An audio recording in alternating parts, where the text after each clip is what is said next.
E aí, pessoal, galera da internet, galera que curte aí o nosso podcast, a gente está aqui de volta mais uma vez. Quero agradecer a audiência de vocês. Não esqueçam sempre de compartilhar, de assistir nossos vídeos aí, indicar para algumas pessoas, teu amigo, né, teus pais, teu vizinho, teu colega de trabalho. E aqui a gente está para discutir vários assuntos. A gente está conversando sobre conversa sobre cultura, sobre saúde, política, né? E hoje a gente vai falar de algo que a gente vive. Nós não vivemos sem exercer a cidadania. Então, esse é o momento da gente parar para refletir, ouvir pessoas, ouvir propostas, ouvir personalidades, enfim, pessoas que queiram mudar, ajudar a mudar a situação de um município ou de um estado, de uma nação. E aqui a gente vai estar discutindo e a gente trouxe um grande amigo pessoal para mim, né? Chamo também de um grande mentor também de uma cidade chamada Nanindeua, né? Que é o professor Marcelo. Mas antes estou aqui com o Vidal, que está sendo nosso co-host hoje também, para a gente bater esse papo com o professor Marcelo. E quero agradecer, professor Marcelo, obrigado por estar aqui com a gente. Boa noite. Para falar sobre a sua vida, a sua história para a gente. Olá, tudo bem? Que alegria poder estar aqui hoje e compartilhar com os amigos um pouco daquilo que norteia meu coração. Hoje nós estamos aqui para juntos agregarmos valores e conhecimento. E isso vai ser totalmente incrível. Então, muito obrigado pelo convite de estar aqui. Espero que realmente todos nós possamos ser abençoados com esse papo tão legal. Olha, assim, é inevitável de não falar, né? Mas assim, ele também é pastor, né? Deus o chamou para ser pastor nessa terra, é apóstolo. Mas como tudo é um chamado, tem o seu tempo, eu creio que Deus também o chamou para um outro, ampliou o território das missões, né? E aí então ele está com esse desafio de ser encarar esse projeto de cidadania, eu posso dizer assim, de cumprir uma cidadania no meio da população. Fala aí pra gente, professor Marcelo. Maximizou o chamado, né? Explica isso melhor pra gente, porque eu acho que assim, às vezes algumas pessoas não entendem, né? Assim, porque isso, inclusive às vezes alguns perguntaram, mas o professor Marcelo ou o pastor Marcelo? Não, ele vai explicar pra você, isso aí, você que tá ouvindo, esse momento que o senhor tá vivendo. Pode falar pra gente aí? Bem, Adilson e Vidal, que alegria novamente. E eu quero explicar o que significa isso, né? Eu sei que como pastor, já estou há 20 e poucos anos na fé, militando a fé, em cima dos altares, servindo, abençoando, compartilhando, agregando muitas coisas na minha vida. Em 2024, senti no meu coração que eu precisava fazer alguma coisa a mais pelo meu povo, pela minha cidade, e percebi que a política seria uma das formas que eu poderia também ajudar. Porque já como pastor de uma igreja local, eu já faço isso há muitos anos. Então o que acontece? Eu observo hoje que precisamos muito de pessoas idôneas, pessoas com caráter, pessoas com honestidade, pessoas que possam desenvolver o papel na política como um agente de transformação.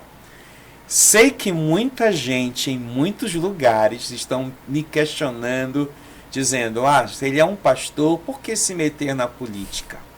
Olha, eu vou dizer a vocês que a política também é bíblica. E se você olhar a Bíblia, né, desde Gênesis e Apocalipse, você vai descobrir que a política faz parte daquele movimento todo. Porque a política é a arte de se relacionar, é a arte de poder compartilhar, de construir, de desenvolver. Isso é política. Agora, lógico que quando nós falamos de política partidária, você tem aí uma larga e muito larga e bota larga diferença em muitos lugares. Então, para resumir, o que eu estou fazendo na política? Vou dizer a vocês, eu estou me colocando na mão do meu Deus vivo para poder corresponder àquilo que Ele tem me chamado para fazer. Não estou mordido pelo bicho ou picado pelo bicho da política, mas estou sabendo que nós precisamos de pessoas que possam desenvolver, que possam ampliar, possam discutir a política de uma maneira saudável. Afinal de contas, nos últimos anos tivemos muitas coisas erradas na política, não é? Há muitas pessoas que reclamam da política, há muitas pessoas que falam mal da política, e principalmente dos pastores na política.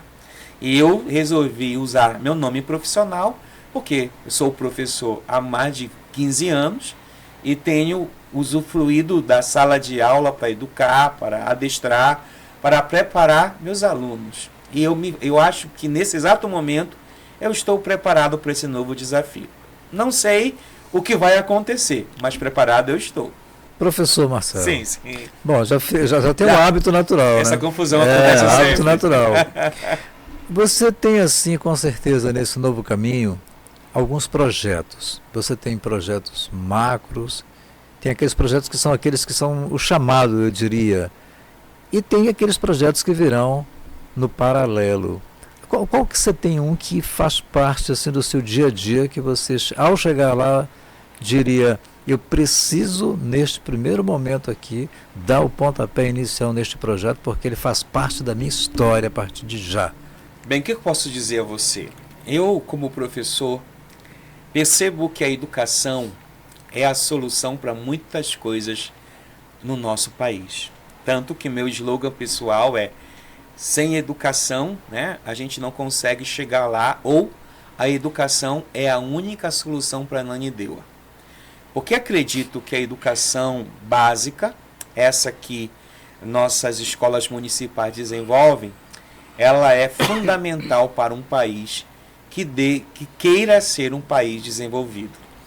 Então, você tem números como o do IDEB, você tem números que levam a nossa nação, infelizmente, a lugares que não eram para nós estarmos.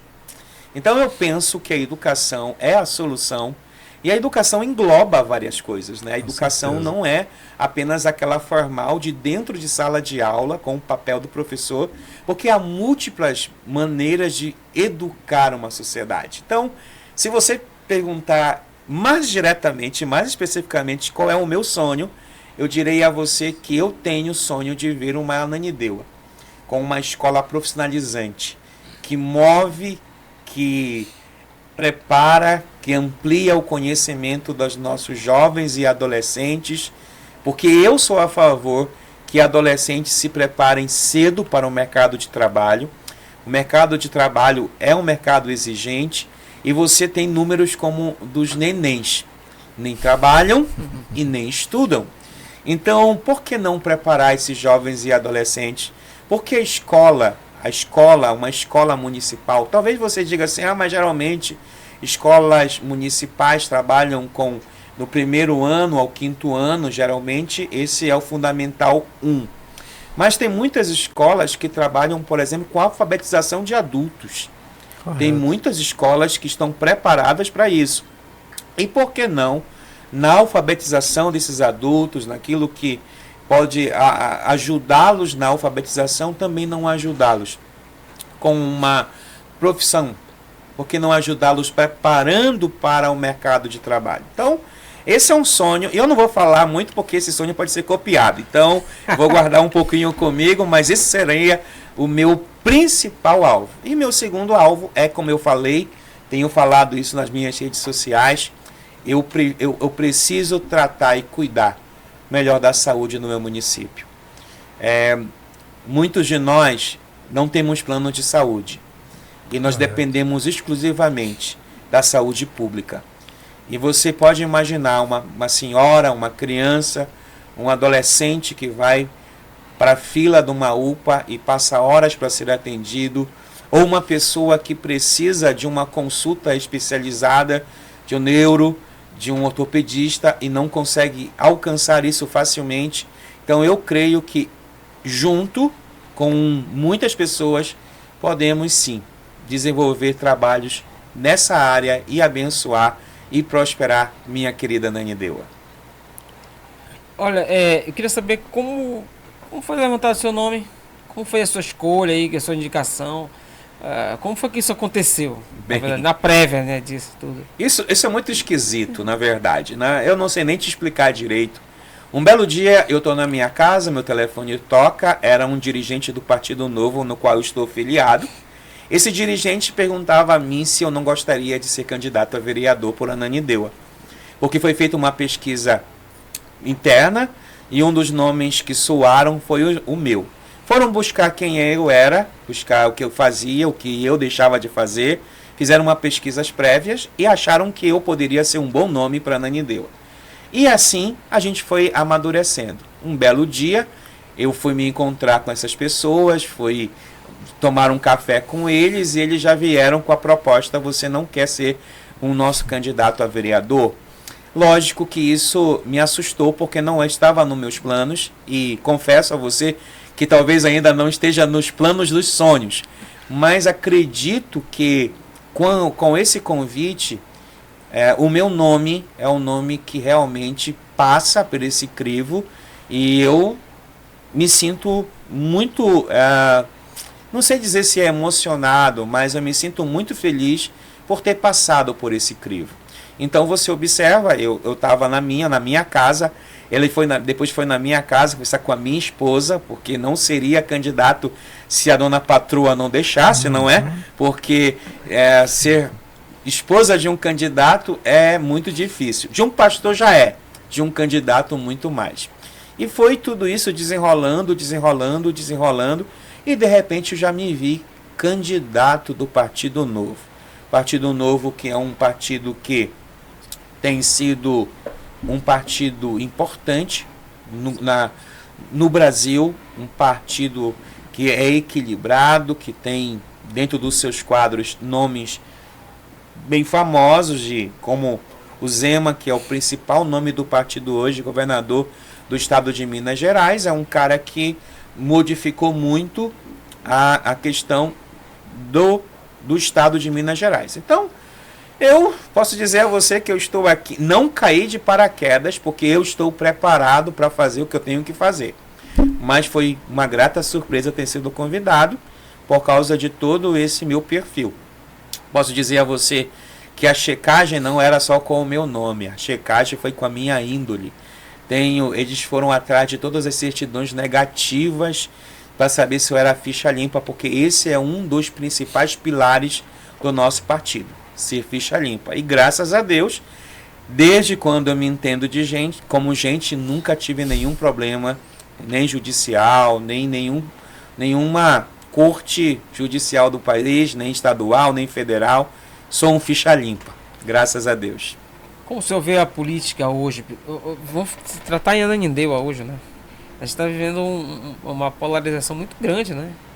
Na política, em todos os âmbitos, mas ela vai se afunilando do nacional, estado e chega aos municípios, né? Como vocês lidam com toda essa questão política hoje?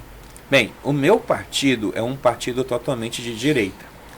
Ele não é um partido de extrema direita, ela é um centro-direita. A gente pode olhar para essa situação de polarização. Claro que, como qualquer partido, existe os extremos. Não vou chamar de extremista, mas os extremos.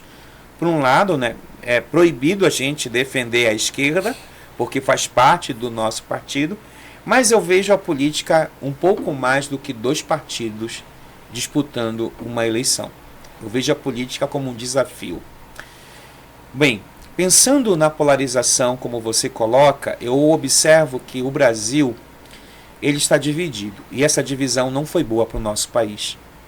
Nós vivemos dias de muito caos. Eu acho que precisamos pensar nisso com muita realidade, muita coerência, até para nos posicionar quanto a isso. Ananindeua não é diferente, o Pará não é diferente, o Brasil não é diferente. A política exige de nós um papel fundamental de coerência e conscientização, e acima de tudo de diálogo. Eu não posso ser um político e não dialogar com pessoas que pensam diferente de mim. Posso sentar sim numa mesa, ouvir um esquerda, um de direita, ouvi-los pensar no que estão falando e me posicionar. Lógico que eu tenho as minhas próprias ideologias, e isso me faz também estar preparado. Mas não quero aqui dizer que A está certo ou B está errado. Eu preciso pensar muito nisso antes de fazer afirmações, porque as afirmações são muito sérias. E eu, olhando e vendo o papel da política hoje em dia, meus amigos, posso ver a vocês que nem tudo que você vê por aí realmente é. Nem todo mundo que usa frases de efeito em prol A ou em prol B é realmente aquilo que diz que é. Eu sou muito preocupado com isso, mas olhando para o meu município, Ananindeua, nós temos hoje a disputa de dois lados muito fortes. Um lado A e um lado B, e esses candidatos A e B estão disputando realmente voto a voto, com muito recurso, com muito investimento, vindo e derivado da própria política. Então, eu não sei dizer exatamente como vai se processar a política em Ananindeua. Eu só digo uma coisa: eu na Câmara de Vereadores não serei refém de nenhum dos candidatos que hoje estão disputando a prefeitura de Ananindeua. Tenho o meu papel, sei qual é o papel do vereador, que é fiscalizar, que é também olhar para as contas públicas e apontar e denunciar o que está errado, porque esse é um papel do vereador. E não preciso fazer barganhas. Apesar de tudo, política é barganha, não é? Política é troca de favores. Então eu prefiro andar sozinho, fazer a minha eleição sozinho e buscar o meu lugar na Câmara de Vereadores, não tendo nenhum tipo de conchavos com ninguém. Eu acho que isso é importante. Os professores, seus colegas de trabalho, como eles enxergam o professor Marcelo na sua atividade e como eles enxergam o professor Marcelo neste novo desafio?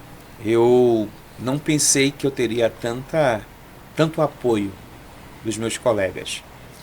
Lógico, como eu falei ainda agora, alguns colegas disseram para mim: você é um pastor e um professor, você não precisa disso.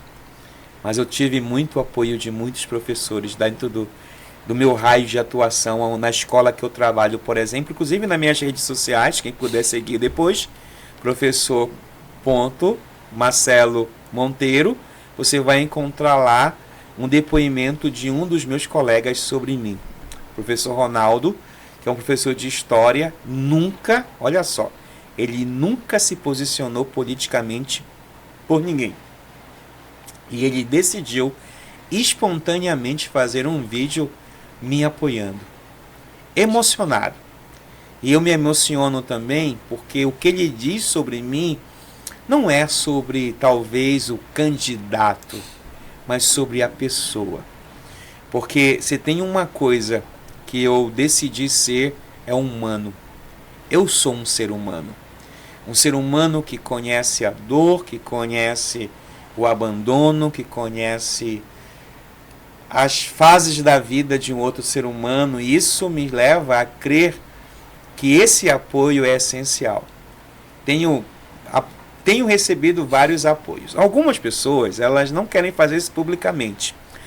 Por que elas não fazem publicamente? Porque elas têm medo de algum tipo de retaliação. Porque nós sabemos também que no momento da política há muita retaliação, porque você precisa votar no fulano, votar no beltrano, mas eu creio que os meus colegas estão me apoiando e tenho certeza que votos eu terei dos meus colegas. Não garanto de todos, porque cada um tem seu candidato, e eu acho isso muito legal na democracia. Com certeza. A democracia é um fator primordial para nós nesse país. Hoje, talvez mais do que nunca temos que falar sobre democracia, mas não uma democracia baseada numa troca ou numa denúncia, mas numa democracia de liberdade. Você vota em quem você quiser. O voto não é de cabresto, o voto não é obrigatório, o voto é livre. Então, se o voto é livre, cada um tem a liberdade de votar em quem quiser. Eu não posso comprar voto de ninguém, e mesmo se comprar, eu não garanto que alguém vai votar em mim porque eu comprei seu voto. Porque o voto, ele é livre. Como é que o senhor está lidando no dia a dia, essa experiência com as pessoas? Tem feito as visitas, tem marcado as reuniões? Como é que está sendo essa lida na vida política hoje?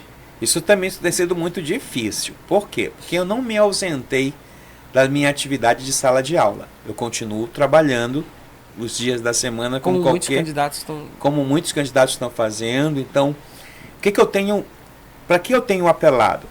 Para aquilo que eu acho que é a fórmula mais saudável no dia de hoje, que são as redes sociais, que são as conversas paralelas, encontros paralelos com o indivíduo na rua, pedindo voto, olhando, explorando o meu potencial, olhando para cada um e pedindo para que eles me dêem uma chance. Porque é o seguinte, é muito fácil hoje você, Adilson, ter uma reunião popular com as pessoas sendo levadas por gasolina. É muito fácil. Alguém vai te convidar para ir a uma reunião. Aí você vai dizer, não, eu não posso ir, mas eu te dou R$50 para ir. Ou se não, eu te dou R$100 para você ir. É muito fácil isso. Porque as pessoas não estão indo simplesmente porque estão apoiando o candidato, mas porque estão sendo compradas por esse candidato. Então essas coisas eu não faço. Mas tenho falado muito com os meus multiplicadores, que são como nós chamamos, multiplicadores, pessoas que estão me ajudando, falando, compartilhando nas redes sociais as minhas propostas, os meus abençoadinhos, né, que são meus santinhos, chamo de abençoadinhos. São pessoas que estão me ajudando bastante. E eu agradeço muito, realmente, essas pessoas que, sem me conhecerem profundamente, me veem como um homem que é capaz de poder ajudar a mudança da nossa comunidade em Ananindeua. Como é conviver com às vezes, com essa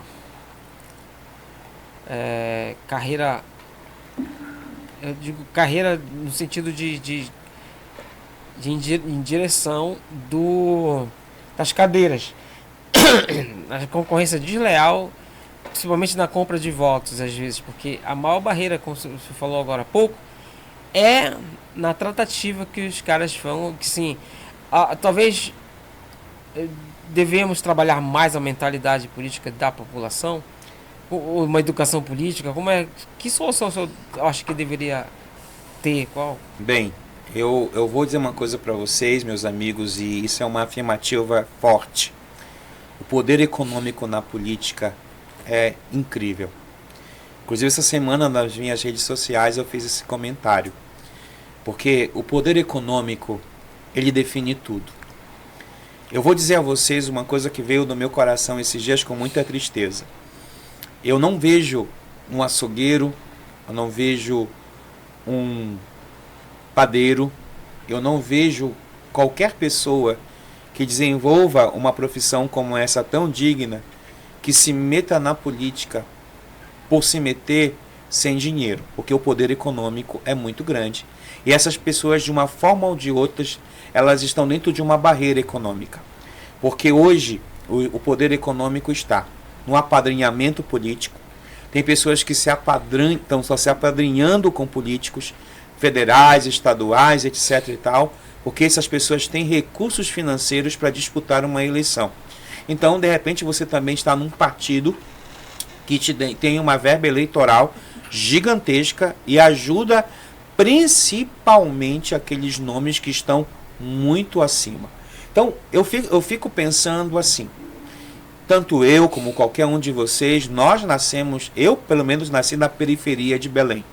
Morei durante muitos anos no bairro da Pedreira, o meu bairro que eu amo, o bairro do Samba e do Amor, mas eu nunca vi de dentro da Pedreira, da periferia, realmente sair um candidato que vença umas eleições simplesmente com o seu próprio nome e a sua reputação. Esse poder econômico, ele tem estragado a política. Por quê? Porque quando se faz uma avaliação de um nome, eles vão buscar os nomes mais fortes. E geralmente tem pessoas com muitos recursos que não precisariam entrar na política porque já tem toda uma condição financeira para isso, poder econômico para isso. Desenvolver isso é muito amplo. Então, se você procura uma solução Professor, qual a solução que você propõe para que essa barreira termine? Número 1, que nenhum candidato tenha uma filiação partidária.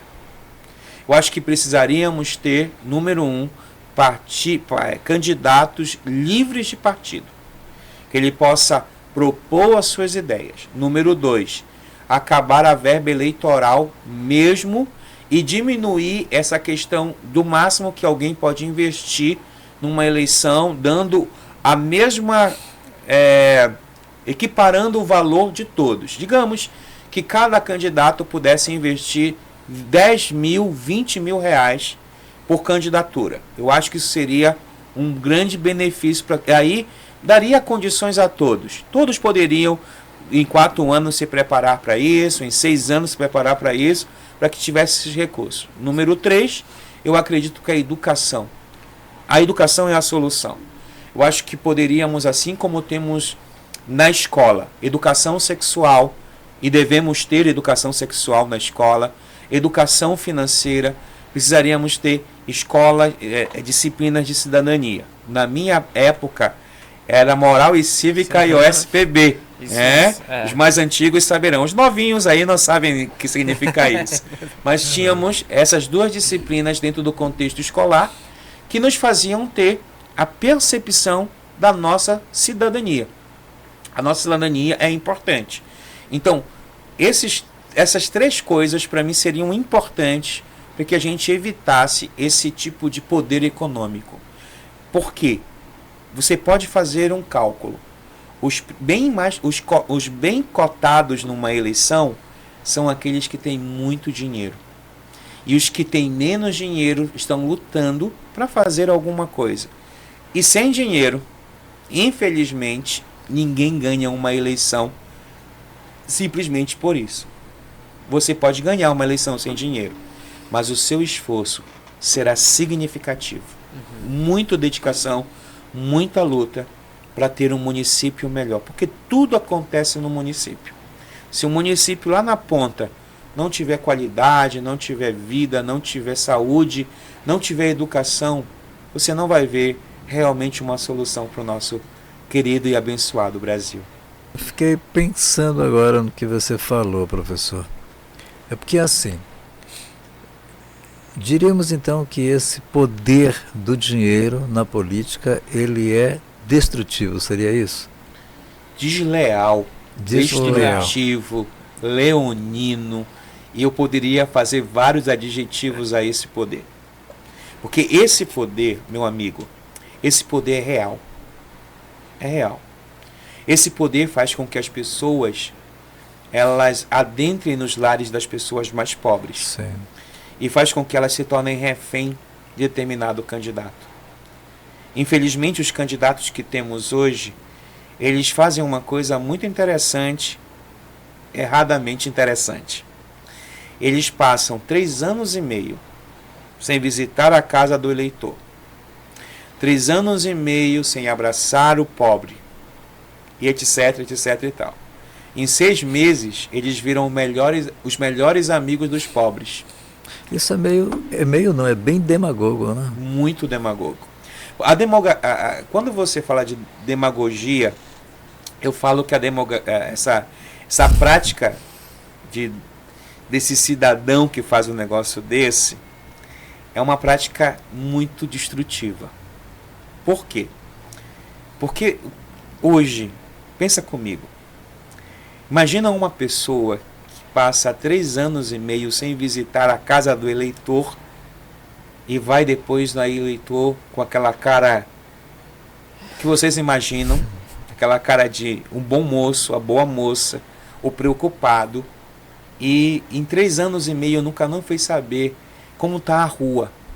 Bem, as pessoas acham que ser político como um vereador é ter dinheiro.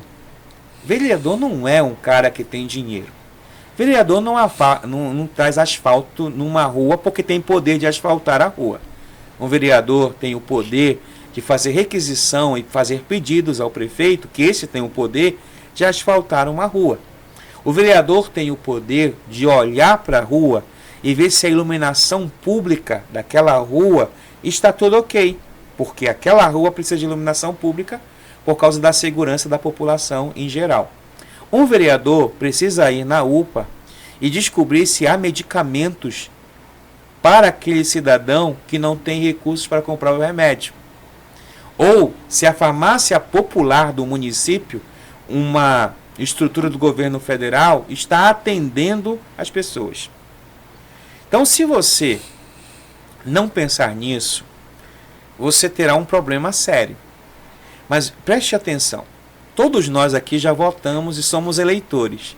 Correto. Quantas vezes você viu em quem você votou voltar na tua casa, fazer alguma coisa por você nesse tempo todo? Você não vai encontrar. Então isso é muito difícil você pensar nisso e realmente é muito demagogo, muita coisa. Há muita demagogia entre nós, né? Eu não sou político profissional, então posso falar o que eu quero, entendeu? Eu não sou político que já é profissional. Porque pensa num cara que está com 4, 5, 6, 7, 10 mandatos. Nossa. E você sabe que tem pessoas assim. Sim. Você sabe. Como essas pessoas se comportam com o eleitor depois da eleição e o voto na urna? O que é interessante, que me faz pensar, é sobre esse tempo. Ora, você imagina, se nós multiplicarmos cada mandato, né? 3, 4, 5, 6 mandatos são, meu Deus do céu, é muito tempo. E aí se pergunta, o que de fato esse parlamentar fez na vida do município? É fácil de encontrar esses dados? Claro que é fácil, né? É procurar de fato o que ele fez enquanto parlamentar, enquanto legislativo. Quando você fala aqui, professor Marcelo, sobre o seu sonho de educação, isso nos faz feliz porque eu também penso assim, que a educação, antes de tudo, ela tem que ser uma educação libertadora. Sim. Que faça pensar, que faça refletir. Sim. O cidadão que pensa, na verdade, ele reflete, ele entende e compreende. Se ele não tiver essa ferramenta, ele simplesmente vai ser mais um na sociedade. Sim. Então a educação, ela está na base de tudo, na verdade, entendeu? Então, quando a gente conversa com um professor que vê um pensamento desse, fica feliz, porque tem um sonho, sonho, na verdade, de ver um município que vai estar na sua base a educação. Obrigado. E eu espero que você, enquanto parlamentar, e Ananindeua, de fato consiga implantar, Sim. junto com os demais que certamente vão querer entrar nesta história para somar com você, esse espaço, esse momento, essa escola de formação para essa juventude toda que precisa de oportunidade. Antes de nós iniciarmos esse podcast, estávamos conversando com 2 amigos aí também e falávamos sobre o primeiro emprego, né, e sobre experiência. Sim, Como sim. ter experiência se não tem oportunidade? Uau. Como chegar, na verdade, a ter um emprego, esse jovem que está saindo talvez da escola, saiu da escola técnica, do ensino técnico, está no primeiro momento, aí ele chega num determinado lugar para buscar um trabalho, mas alguém quer a experiência dele, mas ele não tem experiência, poxa, Exato. ele acabou de sair. E ele precisa de uma oportunidade para gerar essa experiência nele, para que possa começar o currículo dele enquanto trabalhador. Eu posso falar a você outra ideia que eu tenho em relação a isso. Eu tenho uma ideia em relação a isso. Ela está sendo preparada, mas uma das coisas que eu tenho e no sonho, é um sonho mesmo, um projeto, é que a prefeitura do município no qual eu representarei, se Deus assim o desejar, ela faça parcerias com universidades públicas e privadas e escolas técnicas. Para quê? Que não é mais escola técnica, né? A gente é o Instituto. Instituto, né?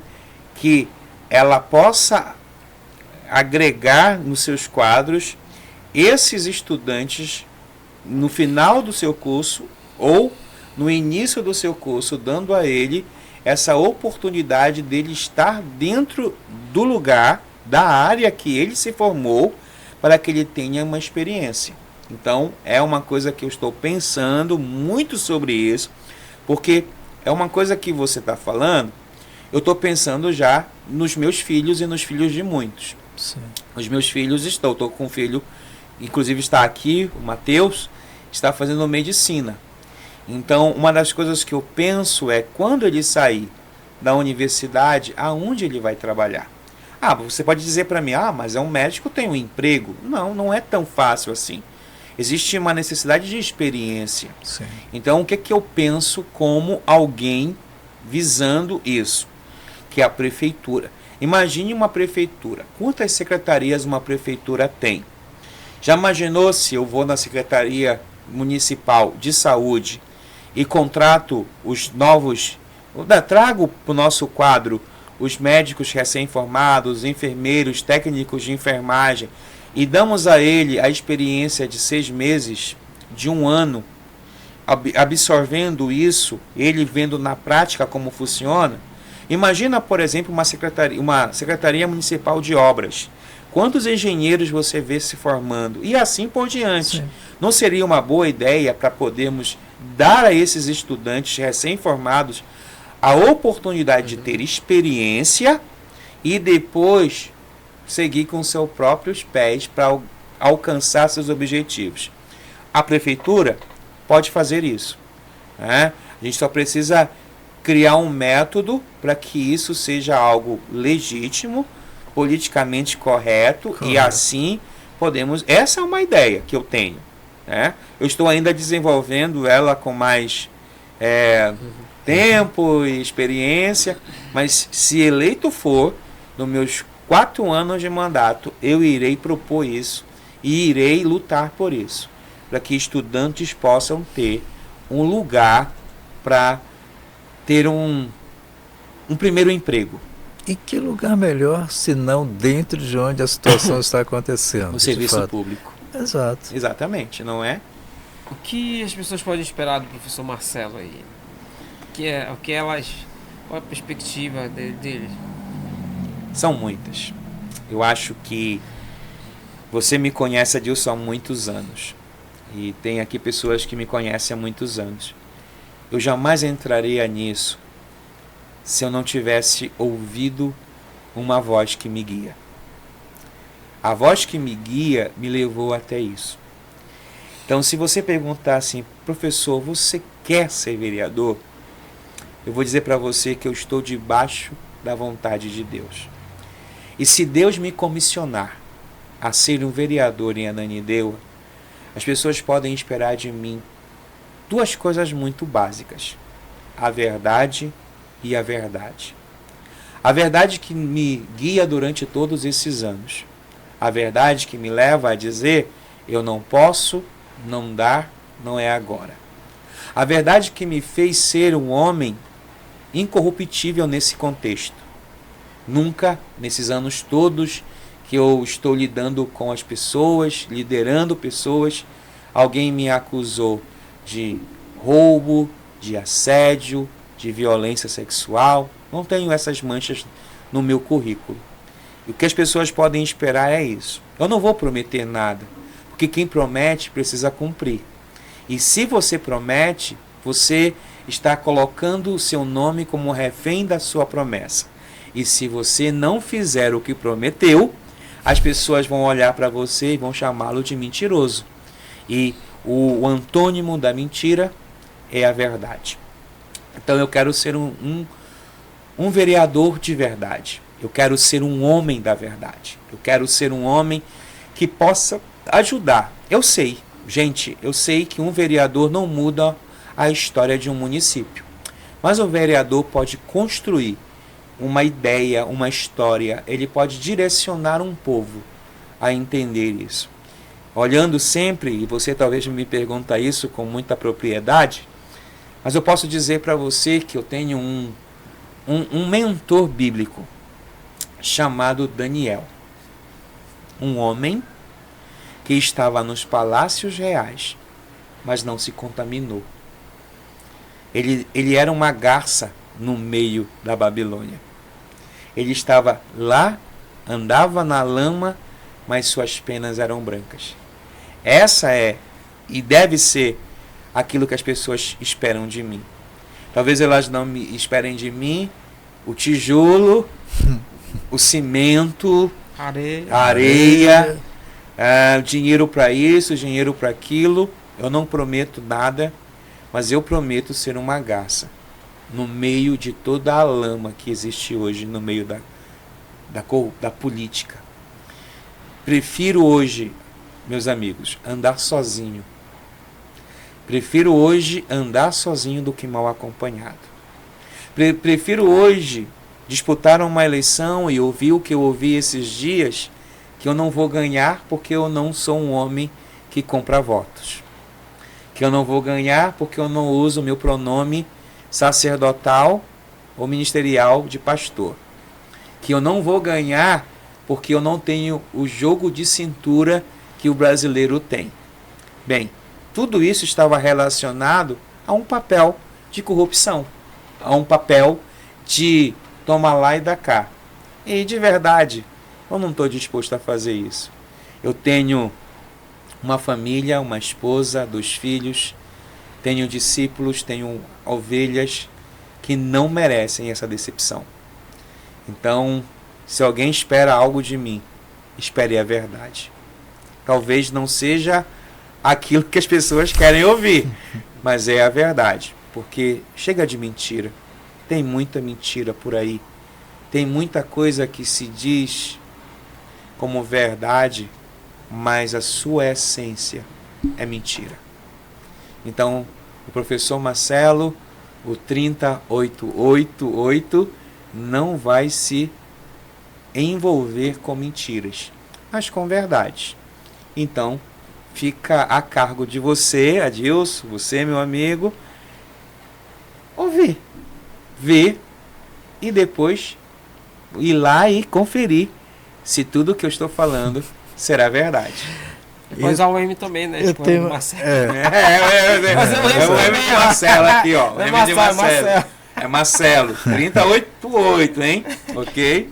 Eu queria lhe perguntar, professor Marcelo, assim, jamais perguntar como o pastor Marcelo, então, a igreja, onde você é pastor, como a igreja se comporta diante desse novo desafio do professor Marcelo? Boa pergunta, que ótima pergunta, uma pergunta excelente. Bem, eu fui sempre um cara, estão aqui minhas ovelhas, fui sempre um cara que nunca deixou um político subir no altar. Isso nunca, é muito bom, viu? Nunca. E o político Marcelo não está subindo no altar. Entendeu? Porque eu aprendi a separar as coisas. Então, o que foi que eu assumi? Eu poderia usar o nome de pastor, como muita gente usa. Eu não quis usar, eu quis usar o nome de professor. Por causa desse meu pensamento. Me desliguei da liderança da igreja. Eu não estou sendo o pastor de ofício na igreja nos 45 dias da campanha. Eu cheguei com a igreja, comuniquei a ela que eu estava saindo. E aí também eu comuniquei a ela, não perguntei a ela se eu podia. Eu comuniquei. Por quê? Porque eu não queria misturar emoções. Eu tenho que ser sábio. Um homem sábio não mistura as emoções. Eu sei que muita gente votaria em mim porque eu sou o pastor dela. Não porque eu sou o professor com a perspectiva de um candidato. Então as pessoas votariam em mim porque, como uma irmã me disse, eu voto no Senhor até de olho fechado dentro d'água. E aquilo me assustou. Porque eu vejo muitos pastores fazendo isso em muitos lugares. Então o que foi que eu fiz? Eu comuniquei à igreja, não pedi voto para ninguém, não peço voto para ninguém. Todo o apoio que eu recebo de ovelhas dentro dessa campanha foram espontâneas. Nunca cheguei com ninguém. Eu desafio qualquer pessoa a falar isso. Você vai votar em mim? Não. Elas nascem espontaneamente e vêm e estão me apoiando. Estou sentando no segundo fileira da nossa igreja, porque a primeira fileira lá de cadeiras, geralmente é direcionada aos pastores principais e aos pastores visitantes. E eu agora estou sentando na segunda fileira da cadeira, indo aos todos os cultos, fazendo isso para mostrar para as pessoas que eu não deixei de ser crente porque eu sou candidato. Entendeu? Então, eu também estou ensinando as pessoas, porque amanhã outras ovelhas poderão ser candidatas a vereadores, deputados, prefeitos, governadores da nossa igreja. E eles terão que seguir esse trâmite. Porque se eu ensinei ao pastor não subir no púlpito, ao candidato não subir no púlpito, por que eu subiria? E isso, para muita gente, é loucura, cara. É loucura. Porque eles não entendem isso. Eu conto isso para os meus candidatos amigos pastores. Eles dizem assim, tu é doido. Eu falei, não, não sou doido, eu sou coerente. Porque eu acho que a coerência é tudo nesse papel. Eu acho que se eu não der o primeiro exemplo, você acha que os outros terão em mim exemplo? Não, não terão. Então eu preciso dar o exemplo. A campanha acaba. Aí alguém me perguntou, se eleito for, eu serei como eu sou o professor. De segunda a sexta, eu não estou na sala de aula ministrando a aula, porque eu não posso estar também dentro de uma Câmara de Vereadores, trabalhando em prol da cidadania do meu município e também fazendo as minhas atividades semanais como um pastor que sou. Isso não vai influenciar, porque eu só estou trocando de lugar. Como eu influencio os meus alunos, influenciarei agora a população de Ananindeua. Assim como tem o crente, né? E tem crente que vira. Tem político que vira crente. Assim, uma conversão de 45 dias que eu acho que é impressionante, né? É muito triste, né? Rapaz, o cara começa a orar e põe. Cara, enfim. É impressionante e Se triste. batiza até, tem gente que até se batiza. Gente, eu não quero entrar no meio dessa Não, questão, mas eu quero falar uma coisa séria. Cuidado com esse tipo de candidato. Eu acho que a coerência é tudo. Recentemente, eu não vou citar um nome por ética e respeito, mas recentemente no domingo, um candidato em Belém aceitou Jesus numa igreja. Aceitou Jesus, foi aquela comoção, todo mundo. Futuro prefeito, crente. Na terça-feira, alguém passou e viu o mesmo candidato bebendo e fumando num bar. E aí a pessoa me perguntou. Eu disse, olha, eu acho que é muito precoce você aplaudir alguém que aceitou Jesus no domingo e achar que ele já é um crente do dia para a noite. Há sempre um processo. E 45 dias não dá tempo de fazer esse processo. Né? Sejamos sinceros, e é isso mesmo. Porque você faz uma pergunta muito importante, e eu quero esclarecer isso para os nossos ouvintes, internautas e tudo mais. Você sabe por que as pessoas fazem isso? Porque a igreja está alienando o seu povo. Eu estou falando isso com muita seriedade. A igreja, ela não educa politicamente seu povo. Ela diz assim, vote nesse, vote naquele e naquele outro. E como a igreja é um grupo social que cresce assustadoramente, o melhor lugar para ganhar voto é numa igreja evangélica. E nessa igreja evangélica você vai ter os seus votos. Vai ter seus votos e o pastor vai dizer em quem você tem que votar e você vai votar e o irmão está lá se convertendo num processo ímpar de 45 dias e depois dos 45 dias ele não volta para se congregar. Ele vai dar uma amnésia, ele vai ter um problema... se desviou. Né? Então, assim... Então, esse é um assunto que daria horas e horas e horas e horas de conversa, mas é muito importante a gente... Eu creio que a igreja também é um campo de esclarecimento político.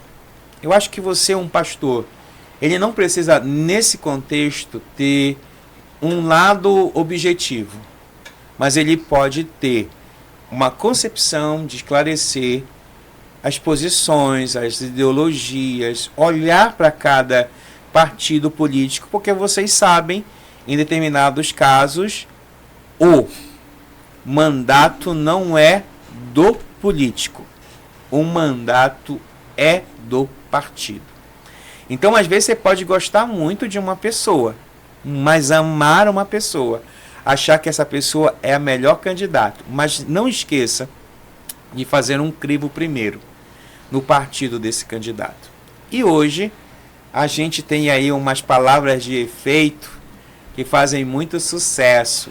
E tá todo mundo, né? Ainda agora mesmo eu estava olhando ali a candidata do fulano de tal. As pessoas não têm nome. Elas usurpam o nome de alguém para usar, para ganhar votos. Isso dentro, infelizmente, da igreja. E isso dá certo, né, pastor? O que é mais impressionante... Eu, sinceramente, eu sou meio crítico em tantas coisas. Sim. E eu não gosto de ser tão crítico assim. O Adilson me conhece, às vezes a gente fica assim... Mas precisamos ser críticos. Agoniado, sabe? Às vezes, Precisamos ser é críticos. verdade, às vezes indigna. E uma das coisas que me traz à mente agora é assim. Bom, vamos supor que de repente o pastor Marcelo, que já esclareceu que se desligou oficialmente da igreja nesse tempo, não é o pastor oficial da igreja e tudo mais, tudo bem. Mas imagina que ele se faz diferente. Se ele de fato ele diz, pessoal, é o seguinte, eu estou candidato e não aceito não como resposta. Eu já ouvi isso. Também. Eu já ouvi muitas vezes isso acontecer. Sim, também. E aí eu fico pensando assim, vamos para a Bíblia então. E o livre-arbítrio? Sim. E a minha escolha? Eu não tenho direito, então, a escolher, até como cidadania, até como cidadão livre em um país democrático? A Bíblia diz que nós temos essa liberdade e você está correto no que você se posiciona. Eu não posso falar por meus colegas pastores, eu posso falar por mim, e tenho algumas pessoas que frequentam a igreja que eu pastoreio. Eu nunca disse em quem você deve votar. Eu só disse em quem você não deve votar. E talvez você me pergunte, mas pastor, por que você diz naquilo que não deve votar ou naquele que não deve votar? Como pastor. Eu digo a você que a Bíblia também nos dá um norte para muitas decisões que nós temos que tomar. Sim. Então, por exemplo, tem coisas que eu preciso entender que tem bandeiras ideológicas que não estão compartilhando os meus valores que eu tenho. Então eu posso dizer a você, fulano, olhe para as bandeiras ideológicas e tome suas decisões. Eu não vou dizer a você quem ou onde, para quem votar. Olha a bandeira. Se, por exemplo, todos nós aqui somos homens e nascemos em uma sociedade que, para nós, homens e mulheres eram aquilo que nós entendíamos como um casamento de homem e de mulher. Hoje, o casamento ele é múltiplo, ele tem várias formas, relacionamentos conjugais. E eu acho que isso é um papel que a gente poderia dialogar mais profundamente quanto à ideia do sacramento do casamento. O casamento é um sacramento importantíssimo, tanto para a igreja evangélica como para a igreja católica. E nós precisaríamos, por exemplo, falar mais sobre isso. Não porque assim, o casamento isso, aquele casamento daquele jeito não é de Deus. Por que não é de Deus? Eu sempre ensinei aos meus filhos, tem um aqui, que todas as vezes que eu dizia não para eles, eles tinham que fazer uma pergunta para mim, para saber por que eu disse não. E a pergunta era a seguinte: por que não é resposta? Ensinei isso aos meus filhos. Eu dizia não, e um deles, mais corajoso, olhava para mim e dizia: porque não é resposta, pai? Aí eu tinha que explicar por que o não.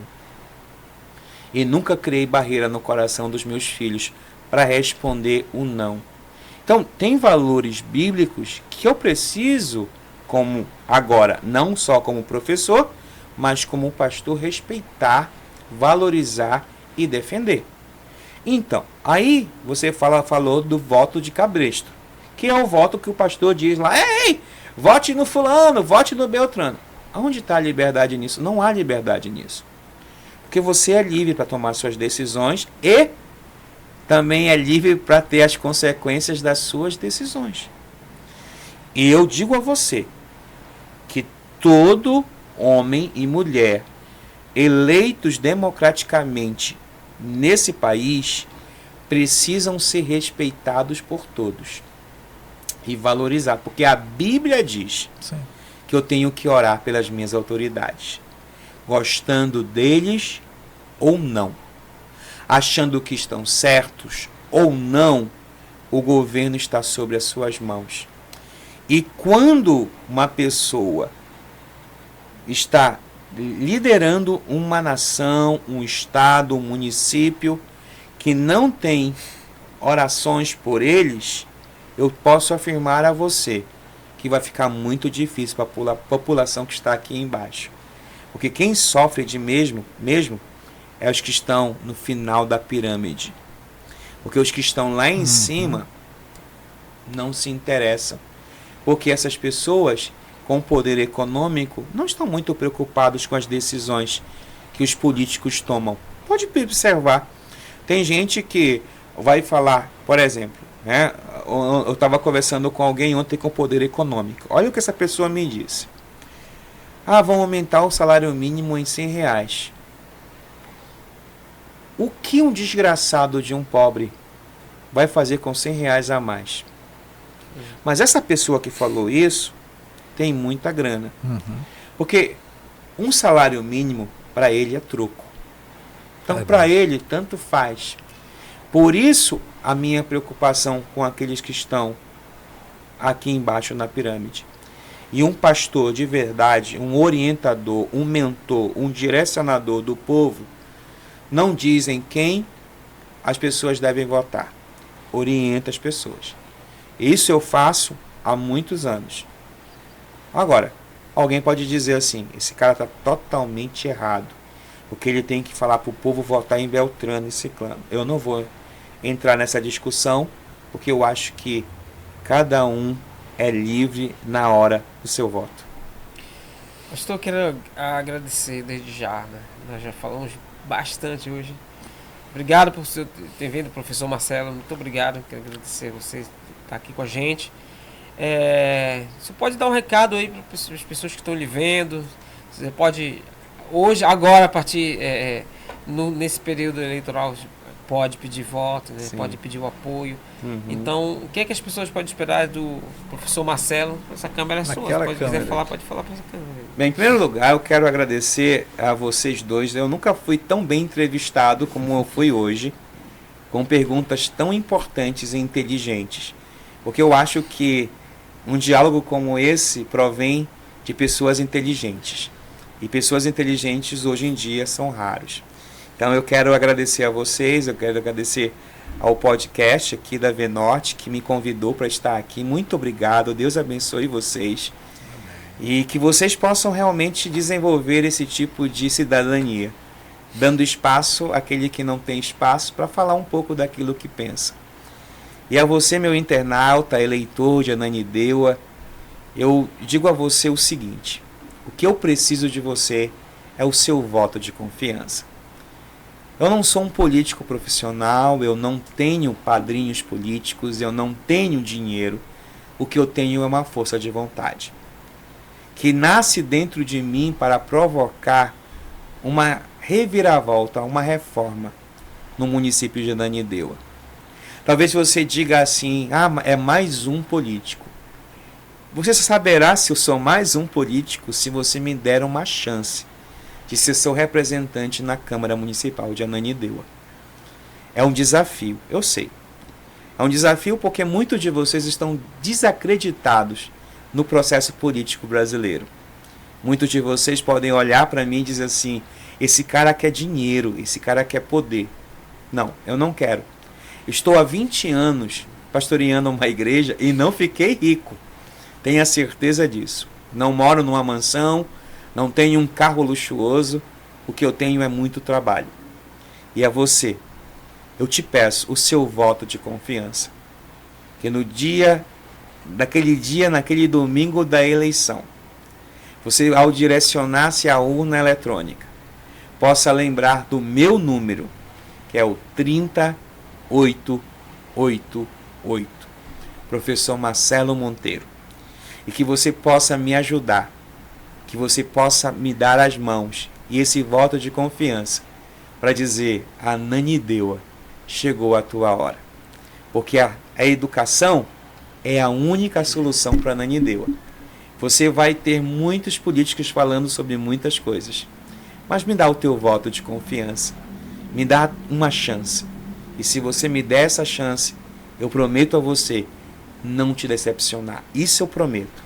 A ser honesto, a ser íntegro, a ser um homem que vai fazer da Bíblia, da palavra, o seu livro guia, e também vai fazer da sua ética e do seu amor pelo município de Ananindeua alguma coisa que vai fazer a diferença.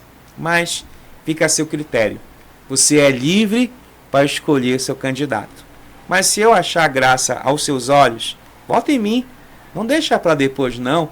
Vota em mim. Me dá essa chance agora.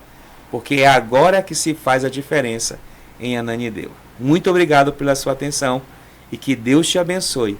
E Ananindeua, tu é uma terra escolhida. Tu é abençoada. E que o Senhor guie o teu povo, ó Ananindeua, para fazer a diferença em outubro. E que em 2025 realmente tenhamos uma Ananindeua linda, uma Ananindeua com educação, com formação e, acima de tudo, com a bênção do Eterno sobre ti. Muito obrigado. Obrigado, professor Marcelo. Obrigado, Vidal. Marcelo. Obrigado. Valeu, gente. Obrigado. Vamos lá Valeu. curtir, compartilhar. Até a próxima. Valeu. Ok. Tchau. Abraço.